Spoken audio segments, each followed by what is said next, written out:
Okay, so I've kind of had a hard time this week with this discussion. I just feel like there's so much to say and not much time to say it, so I'm going to try to limit myself. Um, I would like to talk about cultural humility, cultural awareness, and advocacy first, and then save social justice to talk about separately. Um, so, humility and awareness as it applies to culture um, are just essential to developing a positive therapeutic alliance. Um, I think how can you empower your client toward autonomy if you don't understand who they are? And how can you understand exactly who they are without understanding where they come from and what that history entails? And I think the family systems theories, they're a good picture of how we all fit into our culture and our cultural um, baggage, and how that plays a part in who we are and problems that we have and how we look at things. And part of the cultural awareness is understanding that and understanding that we as counselors also have that.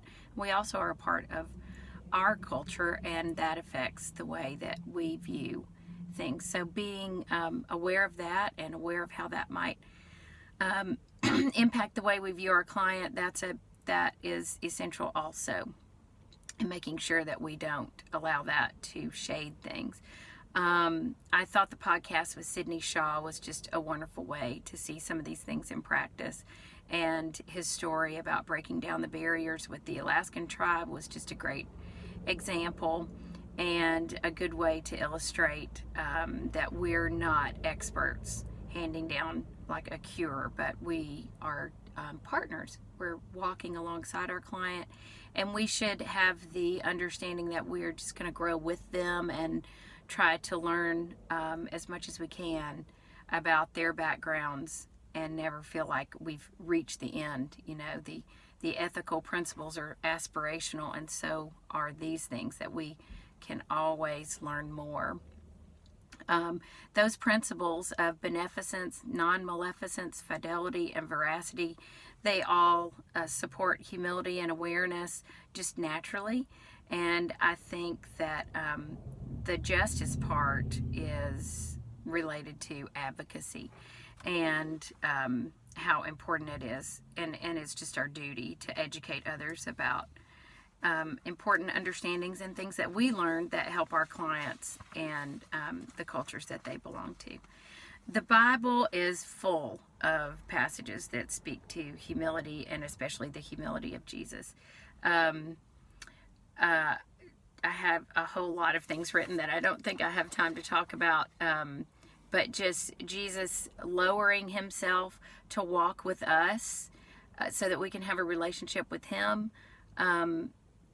That's a great example of how important it is to be in like a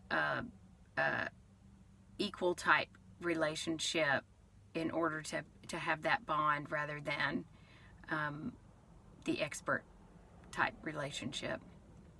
Isaiah speaks to the responsibility of advocacy in chapter 1, verse 17, when he says, "Learn to do good, seek justice, correct oppression, bring justice to the fatherless, and please the widow's cause." And I think Jesus showed us kind of what that looks like in practice. Now for social justice. Okay, so I have 25 years of special ed background and teaching background and advocating for the idea that people need to be seen as individuals and not labeled by their disability or their race or some other group. So it's hard for me to see people as oppressed groups or privileged groups. And so I'm trying to be open to growing in this area. So I also have spent, a lifetime of discouraging the victim mentality. So I never want to see someone as a victim, and I never want them to see themselves as a victim. And so I have to kind of balance that against understanding that there is systemic oppression, and there has been a history of certain groups being oppressed and certain groups having more chances for opportunity. So I think I prefer the warrior stance to the victim stance, and I think you have to acknowledge that is a history, but you always want to put it in the perspective of that is surmountable, and we can overcome. So how I would like to think of social justice is that we can use the knowledge and appreciation for a person's culture and the struggles in their culture's history to understand an individual. And we never want to put that oppression on an individual, but rather see that as sort of the background.